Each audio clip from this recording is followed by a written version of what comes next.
Yeah, All I'm gonna right, show. I think we are live now. Give it a few minutes for people to join in. But tonight we've got Seth at Checkmate Flips joining us tonight to share his story.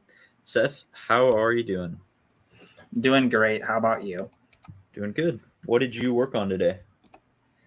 Today was more of a. I'm gonna change this background because I keep like fading into it. It's fun though. Today I've been working on. I had Roseanne, my VA, like looking into like different ASINs, so I went and vetted those for quite a while. I wanted to do like more of a chill day and like go work by the lake, so I did that, and that was cool. Right Uh, on. yeah. Um, yeah, I did like some consulting. Yeah, it's been a good day. What about you? Yeah. Let's see. This morning I spent time reviewing leads that my VAs found last night. We just started a new spreadsheet system. I figured out the Seller Amp. I don't know if you use that tool, but you can just click a button and it automatically exports everything. Yeah. So like that makes it so much faster. So I set up new spreadsheets for that, and then like a check mark system to highlight the whole row if I buy the lead, or just Mm. to give quicker feedback. And yeah, it was really helpful in speeding things up. I'm gonna have to look into that because yeah, we spend a ton of time entering like all this data and stuff. And even if we just like put it all in the spreadsheet and then like change prices if we like disagree with prices or something, like that'll help. Yeah, So yeah, yeah. I can show you my spreadsheet system if you want after this, but it really is speeding things up. What's up, Cisco? We are at the Content House actually. yeah, it's kind of this exclusive networking event. No, I'm just kidding. All right, well, let's go ahead and get started with this interview. If you want to just kind of introduce yourself, tell us your background and how you got started selling. Yeah, for sure. So, um, my background with selling is in 2019. I was getting my master's in counseling, and my brother is a couple years younger than me, and he comes home from college and says, "Bro, I've been making like $600 a month selling used clothing online, and like for like the student life, like that's cool to make an extra $600 a month." So I'm like, "Oh, how are you doing that?" So he took me to the thrift store. He was selling on Depop. Um, and I started off really slow with it, like only listed a couple things. And I'm like, bro, why aren't things selling? He's like, you need to put more work into it. I'm like, all right, not just list 10 items. So I went harder with it, started seeing some success with it.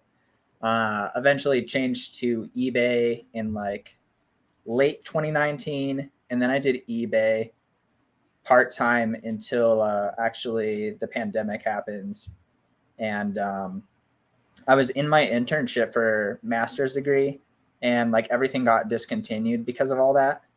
Um, and like the last few months of internship, I was noticing that like I was dreading going to internship, but like after internship and like when I got home, I was so looking forward to the weekend reselling and like learning how to do that more and more. So I was just like, well, I'm gonna give going full time a shot, full time eBay, and ended up like absolutely loving it. Um, and then in like August of that year, 2020, I'm like maybe doing some books at a garage sales as like a side hustle to the side hustle of eBay would be fun. Uh, and then I found out that it was easier to find inventory for Amazon. So I'm like, why keep listing on eBay? Like I'm just gonna sell books on Amazon. So yeah, that's kind of how I got started with reselling. Awesome. So what were your sourcing methods like for finding products to sell on eBay? Have you heard of the Goodwill Outlet World? I've heard of the Goodwill outlet, I like mean, the outlets that you can go and shop at. like so there's the thrift stores, and then there's like the big warehouses where they like wheel out like stuff by the pound. Yeah. So you can buy stuff by the pound out of like the little blue bins, the big blue bins, and it's just like super cheap stuff if you find good stuff. So that's how I was doing a lot of it. Okay. Yeah. Awesome. And then how did you find out specifically about Amazon and start getting into that? I don't even oh, well, the very first thing that I found, I don't know if you've heard of this guy's channel, but you know that Walter guy who does like Yeah, dollar store yeah, videos. yeah. I watched him a lot actually when I was starting out. Yeah, it's just like so clickbaity. And like when I was selling on eBay, I was just like, man, that would be fun to just like go make like a random like $40 an hour Dollar Tree. Yeah. But like I didn't have a seller account. Like I was gated in grocery. Um, Never really did it. But then I realized you could do books, and eventually I started with books and found like Matthew Osborne 100 Book Challenge, and then Romer. Yeah. Awesome. So were you just doing like cherry picking when you were doing bolt books, or did you ever get into the bolt game? I never did the whole like warehouse, like Gaylords, all that stuff. Never did that. I did like a mix of garage sales, and then I would go to thrift stores like on a rotation every couple weeks.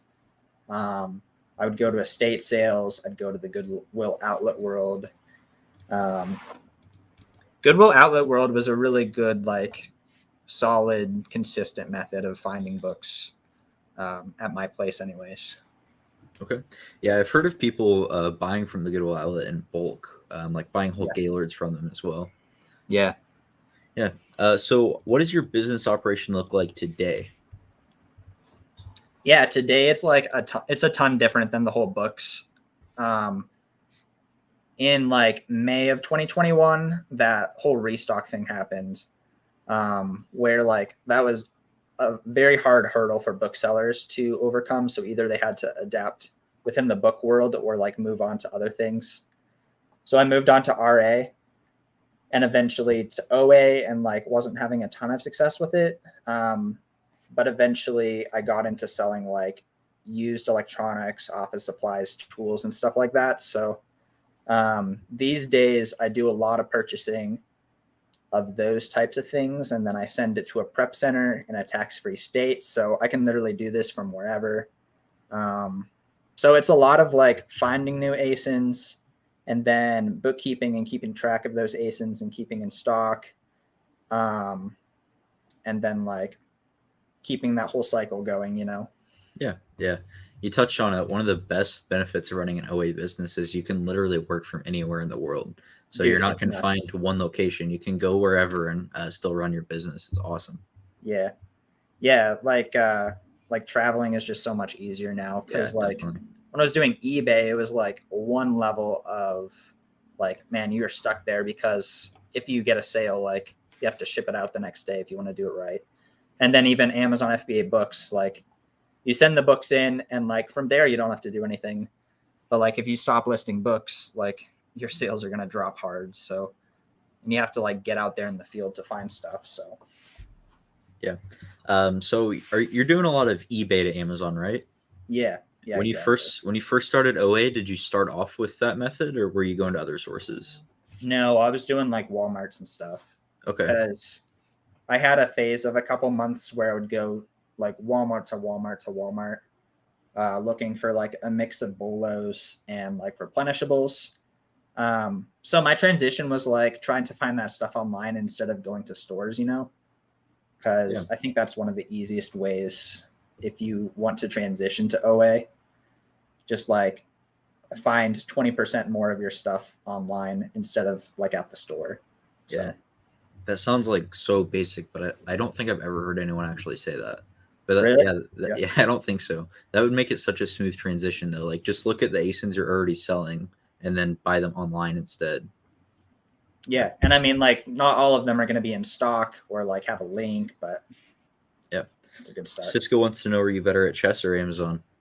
Like percentile, I don't know. uh, Dude, that's hard. I don't know. Cisco, are you better at chess or Amazon? Is the real question. Cisco, do you play chess? Logan, have you ever played? I have. I'm not really good at it, but I enjoy it. It's a fun game. Are you pretty good?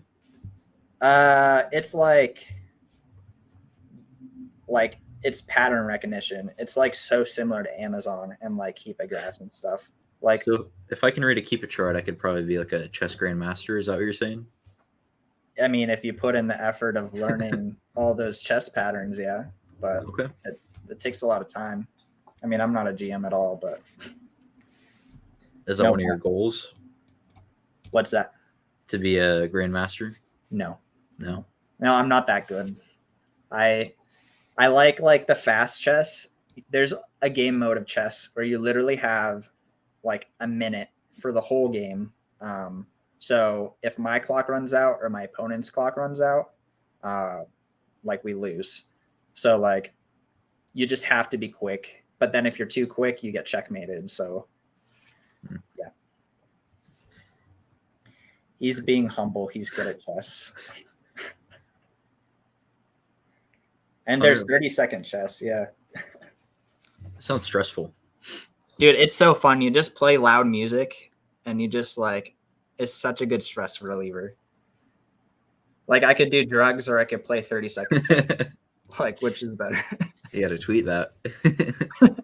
All right. So yeah. Let's dive into eBay to Amazon flips because I know you're doing a lot of this. Let's kind of talk about the process and also like how to properly do this so you don't have like inauthentic claims and all that. Yeah. So the process is, let's see. So the way that I got into it, first of all, like with the mindset, is I helped close an office out in like last summer. So basically, they wanted to sell their building. They were overwhelmed and stuff, and like we were friends. Like they were literally my wife's parents. So they're just like, yeah, we know you sell. Here, like, here's some stuff. If you want to help us move, like, you can sell this stuff. So some of the stuff they had was really good, sold well, and like I had like a little baseline of like these things, like they sold well for me in the past. Like I have confidence that I can sell this like printer for $150. So if it's on eBay for $70 after fees, that's a great deal. So that's where I got started with it. And then from there, you can go off into like suggested stuff. You can go off into storefront stocking from there. You can go off in a lot of different directions from there. Okay. And are you doing all used items or anything new? It's like mostly new, mostly used. Yeah. Okay. Yeah. Would you sell used or new items from eBay to Amazon? That's riskier. Yeah, I mean, it's just a matter of how risky you want to be, you know. Yeah, because then you don't have that, like full chain of custody if you were to get some kind of complaint. I would recommend that people don't do that. But again, it's up to your own risk tolerance, like you said. Yeah, like it's definitely, even to sell used from eBay to Amazon, it's a little bit of a riskier game because like I don't have legit receipts for those. It is eBay to Amazon. Also at the same time, used booksellers do a very similar thing and they have receipts for nothing.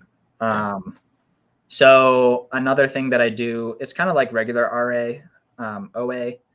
If you see that like the brand is selling the item and they're just like going hard with that item and they're trying to make a ton of profit off that, it's probably not the smartest idea to just like hop in there with them because they'll just, they might end up kicking you off and giving you an IP complaint. Yeah. Or like a counterfeit without test buy type deal.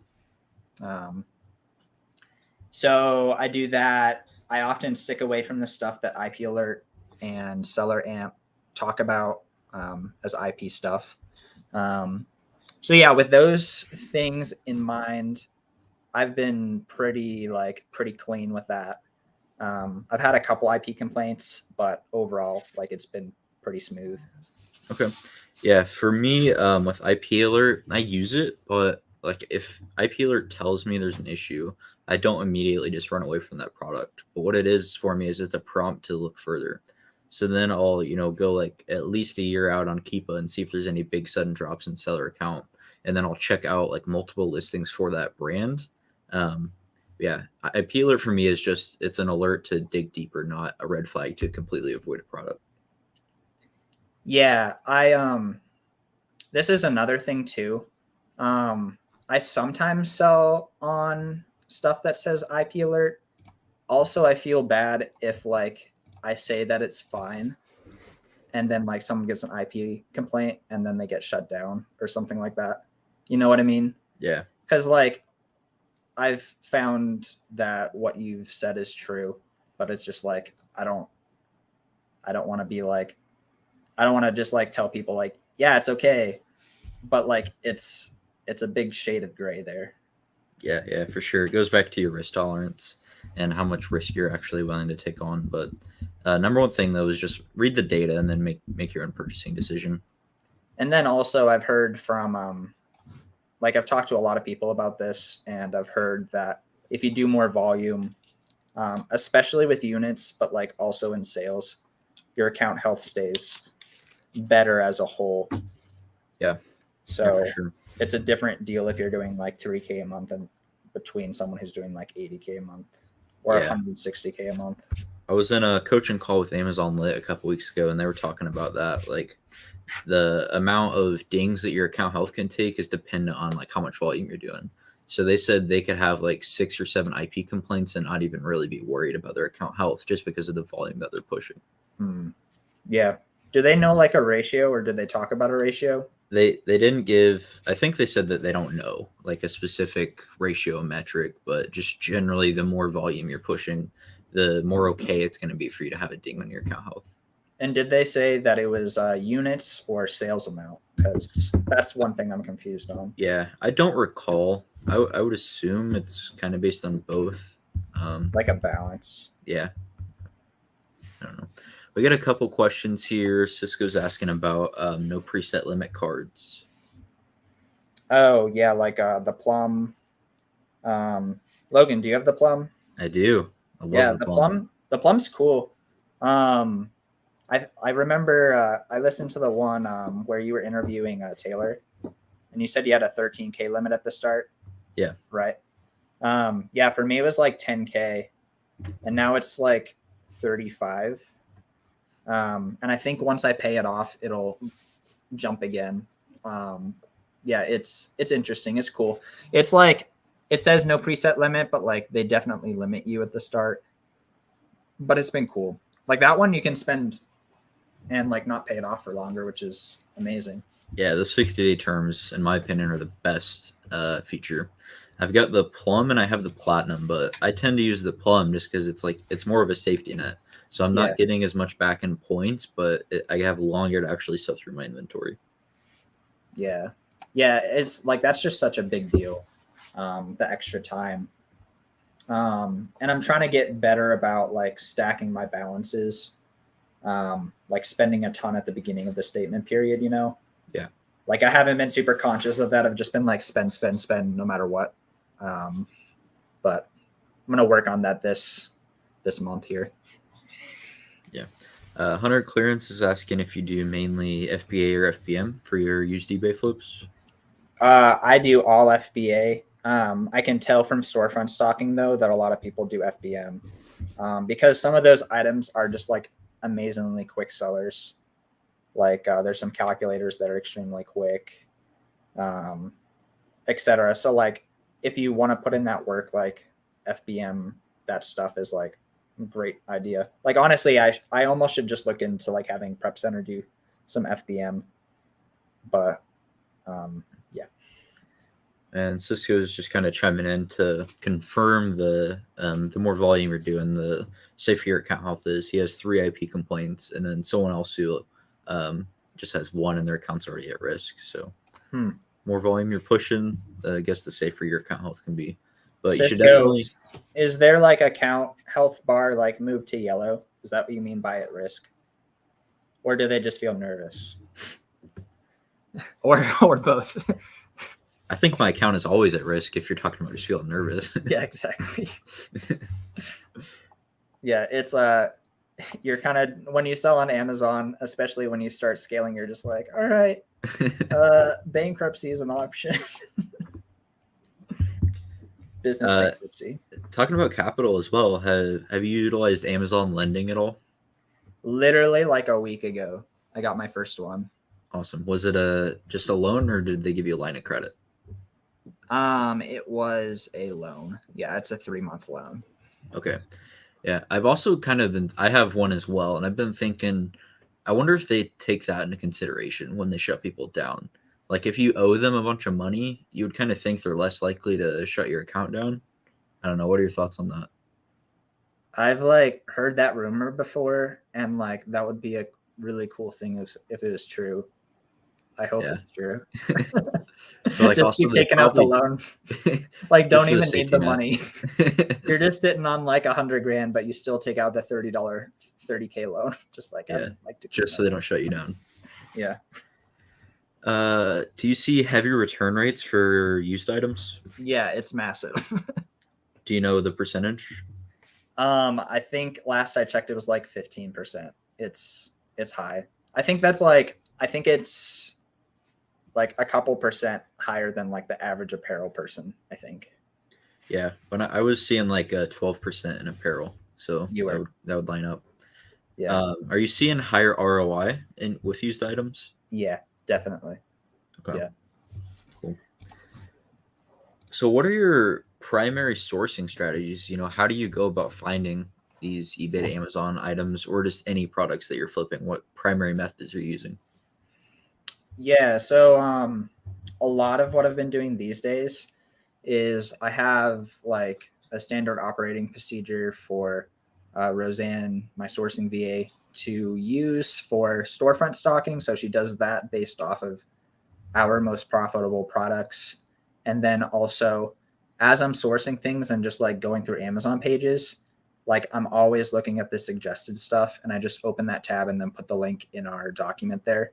And then I have her like sort through all those and like see which ones have like a history of number one, selling quick on Amazon for like a good used price. And then also like she'll go on eBay and then look at the solds and then look to see if there's like a solid history of that item selling at the buy price that we need for our ROI. So let's say we're selling it at 200 after fees, it's like 150, and like to get a 40% ROI, whatever that is, like 105 needs to be our buy cost or whatever. We'll go on eBay and we'll look and see at the solds, like combined with shipping and the price. Like, is there a consistent history of this item selling at 105? And then from there we add it to our document and we look for that item every day. I look on my phone. VA looks for it overnight. Just kind of a combo of those things. Okay. Are you having a lot of one-offs, or are you able to replenish a lot of your ASINs that you find? They're one-off replenishments of the ASINs that I'm finding.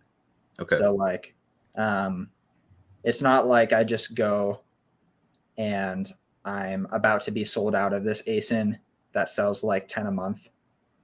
And I'm just like, okay, well, I have this link here. I'm going to buy another 10 for the month. It's more like, oh, I see that I'm starting to need some more. I add it to the list of things that we're looking for. And like over a week or two, like we'll find that. Okay. To keep in stock as much as we can. Gotcha. So it's like they are replenishable ASINs, but you kind of just have to wait to be able to buy them for them to come back in stock on eBay. Yeah. So that's like, it's like they're replenishable, but at the same time, there's a sense of like one-offness. It's a little bit of a balance there. And then also, sometimes people are selling quantities. So like every once in a while, I'll come across an eBay seller that has like 12 of the item or 6 of the item, and that's like more than a month's worth. So we'll just go ahead and buy all of them if we see them and they're profitable and like it makes sense for us. Okay. Are you seeing lower competition among other sellers with this method? I feel like a lot of this stuff isn't tanking. So there's the balance of a lot of the stuff isn't tanking, but then staying in stock for a month's worth of stuff is like pretty difficult. So it's like a trade-off balance there, but it's like good for capital, because like the stuff I'm buying isn't tanking. Like most of it, I mean, a couple things are.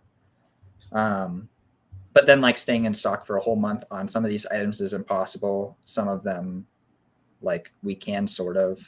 Some of them we really can. Just depends on the item, Yeah. Can you talk a bit about how you're seeing what price point the used items are selling for? Like if you're looking at different conditions and stuff? Yeah, I mean, we could look at a keep a graph right now if you want. Yeah, that'd be awesome. We'll see if the share screen lags or not, but I have an example item that we could look at.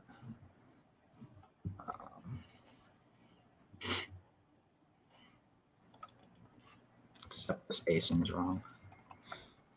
We'll get to it in a second once the page loads, but basically on the keep a graph, you can do like, you know how you look at the new price, like the lowest new price, the FBA price, the buy box, etc. Yeah. Below that, there's also like a black line for the lowest used price. There's a used acceptable price. There's a used good price. There's a very good, like new. And then also like, as you look at all that, usually the lowest price is like an FBM person. So even if I have like a used acceptable or used good, I'll often end up pricing like a bit above that just because of like a prime bump, you know? Yeah. Because I took the time to like send it into the warehouse and like it's better customer service and stuff. So I take all that into consideration when I'm doing the used items. Yeah. Let's see if this ASIN will load. Do you see a lot of prime bumps with the items you're selling? Yeah, sometimes. Okay. Yeah. Let's see here.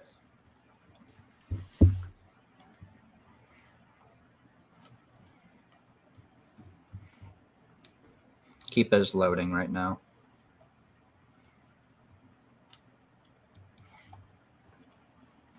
And there's also a used buy box that you don't necessarily see on Keepa, but like if you go into one of these items, like this one for example, if the Keepa will ever load,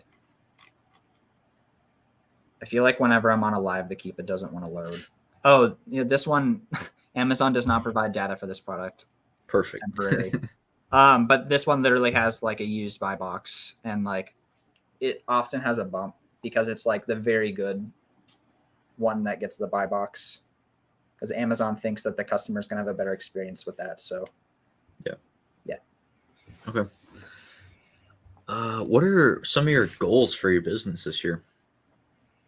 Well, last year I was doing like an average of like 15K a month and like doing a lot of books and stuff. So I ended the year last year with like 175K in sales. And then in March I did like 90K. So I came into the year thinking like, man, like maybe I can push and like get 500K or something. And now I'm kind of just like a million seems like pretty inevitable. And like I can go beyond that, I think. But like, yeah, I'm definitely wanting to like, whatever the numbers are, I'm wanting to keep like progressing in some way. Like I want to keep like getting better at this and like do well with this and with social media as well and help people with it. So Yeah. It's hard to set like a year-end goal when you're scaling so rapidly. right. Because you don't know how long that scaling is gonna continue. Yeah, exactly. Because like haven't you like doubled your sales in like the Yeah, last I like, think I'm at 98% increase month over month. jeez. Yeah, like it's like I don't know what was your yearly goal coming into 2022? I think it was like 1.5. It was either 1.5 or 1.8, but I mean, at this rate of growth, that's really setting the bar low. Yeah. Like what do you think you might get now? We'll see. I think I'm gonna grow the business to around 300 a month, and then at that point, I'm gonna switch over into just like maintenance and removing myself from the business. So making it something that completely can run itself. So I'd probably get close to 3 million if I did get to that point within the next couple of months. That's a super cool goal. Like it's hard to know like whether I'm at my point or your point or like even where we both were like several months ago, like what the right order of trying to step out of the business is.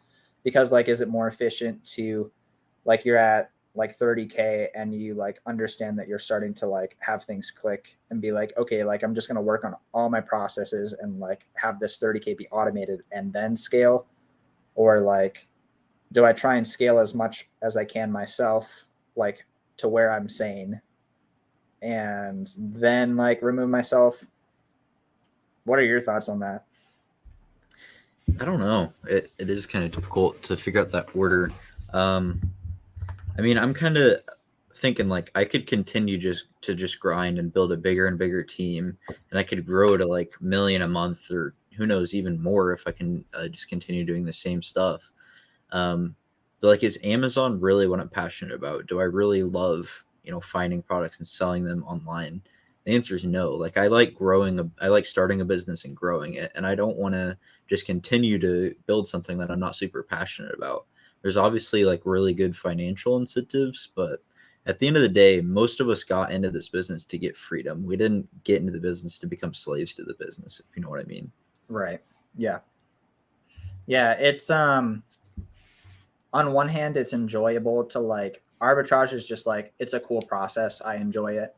Um, at the same time, like grinding it for like 40, 50, 60 hours a week, like I don't like that as well. So that's like part of the reason I started doing social media, along with it, like helping people get more freedom. Like I helped my brother get into it like last month. He's just starting. Like that type of stuff's really exciting. Yeah. Um, I definitely still have room to grow, and I'm like happy to grow more still. But like doing a whole like I don't know if you know Jake Carter, but the whole like he has a lot of it delegated, like most of it, and he just skis and like makes great money with Amazon. So that's pretty cool too. Like the whole systems. Yeah, he made one of his stories at one of the ski resorts was like everyone here is retired, including me. And he's had his 19th birthday. Maybe. Yeah. So, yeah, kind of on that same subject, what is your why? Like, what do you want to accomplish out of this business? Financial freedom and not having to work, like working a job that like I generally enjoy, like on my own terms, is a really big motivator for me. Um, that's a big deal because like I'm most people have had like really like garbage jobs in the past that they hated and like made them question their lives, and like that's I'm in a similar boat to that. So making sure that that never happens again. And the exciting thing is like both of us, we've like scaled this. We have a lot of skills that we've picked up along the way. Um, our like, if we had things go like completely wrong, like we're still gonna make like great money doing something else Yeah, on our own terms still. Like sure. you're gonna run this prep center. We both have social media starting up. Just there's a lot of cool things that we can both do, like even other types of reselling as well. Mm-hmm. So I think I enjoy the whole process of reselling as well, and like arbitrage in some way. I've thought like maybe in the future I'll flip like NFTs or something. I think that would be a fun thing to do after Amazon. Um, but yeah, like financial freedom, I think is a big deal, and like time freedom. Mm-hmm. Yeah. Yeah. What Yeah. about you? Um, Freedom. I think it's more so like time freedom. Like obviously I want to have enough money to like pay for all my bills, and if I want to go somewhere be able to go there, but I don't need a Lambo or any kind of thing like that. So as long as I have enough money to kind of live comfortably and my time is free. The big one is for me time freedom, so being able to do whatever whenever pretty much. Yeah. This is going a little bit deeper. This is something that I've noticed, but like you were saying like enough money to like live comfortably. Have you noticed that that number changes slightly? um yeah, a little bit. Like I think it couldn't it kind of increases, but I don't know. It Or do you? couldn't continue to increase. I don't know. Yeah, Like as I start to like taste, like I've been traveling a lot recently, yeah, and as I've kind of tasted that travel, then okay, I want to be able to travel more. So obviously travel costs money unless you're using credit card points or whatever. So now yeah, my comfortable, happy living requires more money because I've become accustomed to liking to travel, for example. yeah, yeah, definitely. like I think when I was grinding eBay and like it was just like an absolute head to the wall grind, not doing well. I was just like, man, if I can make 25 grand a year, like that would be like amazing. But like, yeah, the number for me has changed, I think, and I'm kind of working on like as I like balancing out like, all right, like I don't need that number to change all the time, but yet I also want to progress and like do really well at what I'm like putting my time into. It's just like it's a cool balance. It's kind of enjoyable, actually, I think. But Yeah. Yeah, when you said a specific number, that kind of clicked with me. I remember like when I first started, I was like, okay, if I could just make 5 grand a month in profit, I'd be set and I could just stop there. But like now I'm obviously making more than that and I'm still scaling to a higher point. So yeah, it definitely changes. I don't know why exactly, but I think once I just see more opportunity here, I want to take advantage of it. yeah, I felt that way too because it's like I think at the beginning of the year I was doing. I think I did like 30K in December, and I'm just like, wow, I'm kind of set. But yet, like, if I put in just like a little bit more effort and like just mostly just spend more money, like I can 3x this. Yeah. And it feels like a waste of an opportunity to not do that. Yeah, Like for sure. when it's within your means to do that. Yep. And there's a lot more to it. So Mm-hmm. So what is some advice that you would have for someone who's wanting to get started in Amazon? yeah, it's a learning curve, and like that's fine. Um, I would say remember when you learn to do like anything that you're currently good at and like think back to like when you started with that. You probably were really bad and it probably took you a really long time to get you to where you are now. And like Amazon's the same. And you're gonna have to learn how to ship stuff out. You're gonna have to learn like how to set up an Amazon seller account at the beginning. You have to learn like how to read a Keepa chart, like how to be comfortable spending money, how to scale with credit potentially. um, there's just a lot of things that you got to learn at the start, but like once you've learned those things, it really like does get a lot smoother, and like um, those things really start to stack up, and like things will just click, and you'll just like double or triple what you're doing, and that's a cool feeling. So just expect something like that to happen when you get started. What are your thoughts for that? Yeah, it's definitely there's a lot to learn in the beginning. I think a lot of people kind of get overwhelmed, and it's easy to get stuck in like all the information and trying to learn it all. So I would also add to that, just go and start. Right. Like you need to learn all these things, but for a lot of people, the best way to learn is to actually go and apply. So watch some YouTube videos and then go open your account. Watch some videos, then go watch some sourcing videos, then go source. Watch a video how to list, and then list. So yeah, there definitely is a lot to learn. And then, like you said, once you learn it, it's just doing it over and over again.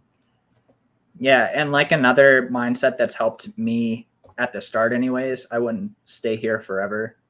But before I started selling, my biggest hobby was video games. So I played a ton of RuneScape, and I like did arbitrage in that game, and like I realized I could do it in real life, and I'm like, man, like, well, I'm gonna devote the time I would have spent in video games to doing this like reselling thing. And like, man, if I make $3 an hour, if I make 350 an hour, like that is a success, and I'm okay with that because I would have been playing RuneScape anyways. So like, who cares? Like be okay with like doing absolute like $3.50 is a terrible wage, but like be okay with that. It's okay. Like you're learning something. It's better than going to college for 4 years and like going 60K in debt and then like having to learn something too. Like you get paid to learn with reselling, like from the very start. Yeah. Mark Cuban, and have you read his book by chance? I haven't. No. One of the things he talks about in his book was he got his undergrad, and then after that, he was thinking, should I go back to school? Should I continue paying someone and potentially go into debt, or should I go work for someone else and get paid to learn? Yeah. So it's kind of a similar concept. Yeah. You learn a lot on the job. Like just like do stuff. Like Logan was saying, like you can get stuck in a like information overload and Like you need to know something, but like a video or two, and then do it. Yep. And then if you have a problem, look up that problem, and then do it. Yeah.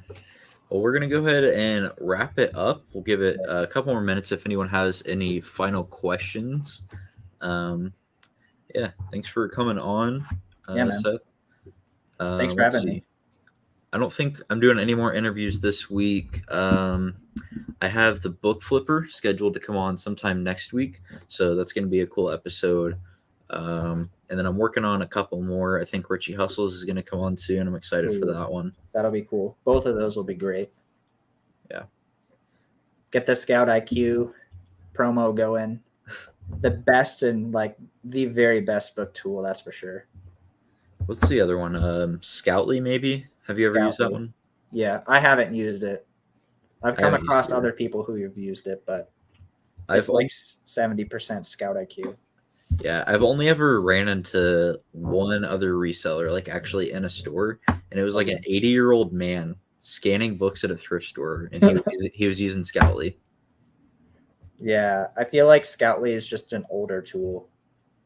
Yeah, at estate sales in the Goodwill outlet world and all that, there were so many other resellers, so you end up bumping into them.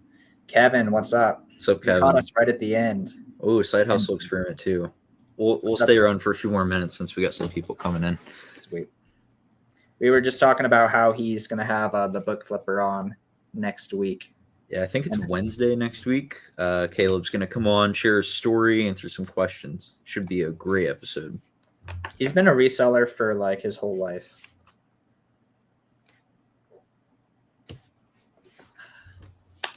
Or like since early teenage years. He has a cool story. Yeah. Did you listen to the Buy Box Bandits episode with him? I think I did. That was one of the earlier ones. Yeah, it was pretty good. Shared a story. I listened to it twice. I remember that. Yeah, I need to listen to the Soros one again. Because like, I feel like that's kind of like what both of us were talking about, like stepping away from our business. Like he's got like employees buying for him. He has employees sourcing for him. He's scaled that up a lot. It's just incredible. So I got to start small and like give a VA like $100 limit credit card and be like, yeah, if you feel 100% confident about this, buy this or something. Have you started with that yet? I've not. So I'm training a buyer today or later tonight. Maybe we'll see. That's exciting. So I'm trying to outsource that, and then at that point, once all the buying's outsourced, I'll still be reviewing the leads and then telling the buyer how many to buy. So then, kind of the last thing for me to outsource is going to be reviewing the leads and then the quantity. Because after the summer, the prep will be outsourced to my prep center once I have the whole team trained there, and then all my sourcing is pretty much outsourced unless I have extra time. Then I'll do more, and then like all my account health. Or all my account management stuff is outsourced to a VA as well. As of now? Yeah, as of now. That's cool. How did you go about that, and like what all do they even do? Yeah, so it's one of my VAs. She's actually the manager for the whole team. I just kind of started her teaching her one task at a time, and then over the course of like the last 3 months, she's learned pretty much everything. Does she like reprice too? Yep. She does all the repricing. She goes in there twice a week and updates mins and maxes and then toggles on. Do you do like Be Cool AI? I use SellerSnap. You use SellerSnap, but it has the same like min max system. Yeah. It's an AI, and then there's a couple ways to do it in SellerSnap, but I have a store level min set, and then like it's called a dynamic max price. So the dynamic max price is basically it looks at the listing and kind of figures out what the max should be for that specific listing based on history. And then she just goes in and tweaks the mins as needed because I know I have a store level set, but obviously it's not going to apply to every ASIN. What do you mean a store level? Like it just applies it to all the ASINs in my stores automatically, and then it needs tweaked a bit. So like I feel like for me, when I go in and reprice, like it's hard to like write out a process of like how to tweak the minimums. I guess maybe it's just as simple as like, man, this thing has not sold in the last like 2 weeks. We should drop the minimum to match like the lowest FBA offer. Or like, did you SOP that a little bit? Or Yeah, it is a little bit tricky. Basically, what I told her is just look at Keepa, and give the repricer like a few bucks to work with, so that it can lower the price if needed, but also not go too low. Seller Snap's pretty good about not just going to your min price anyway. So I told her it's okay to set a little bit of a lower min price, because I'd rather the repricer have room to work than be stuck just above the buy box and not be selling. Yeah.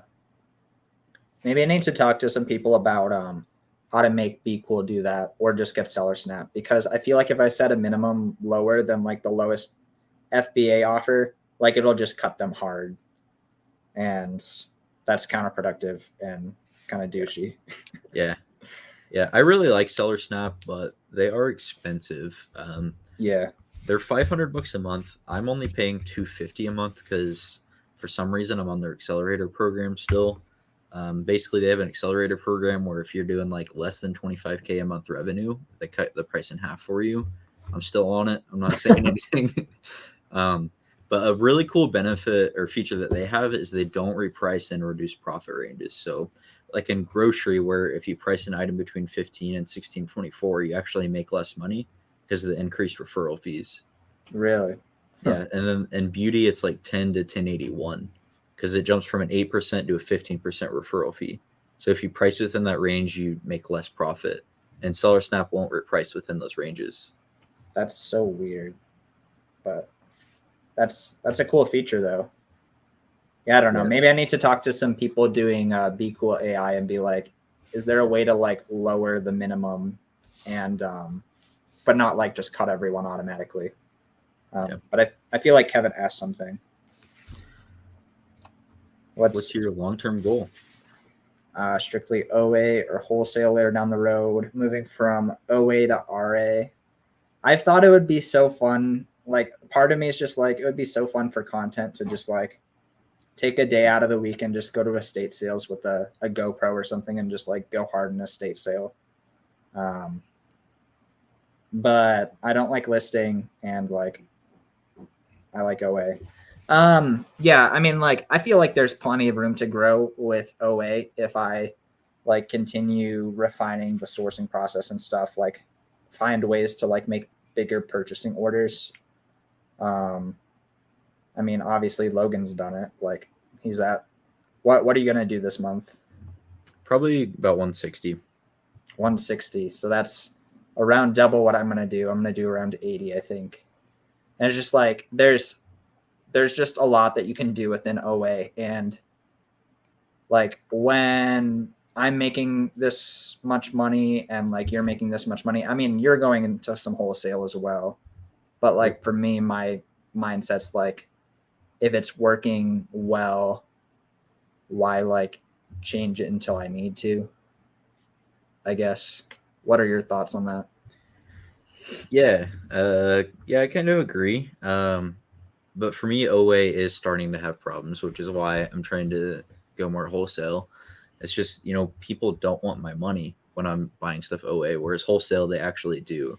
Where OA, yeah. I try to place a 20 unit order and it just gets shut down or my account gets banned. Where wholesaler, they're like, no, can you please buy 200 units, not just 20?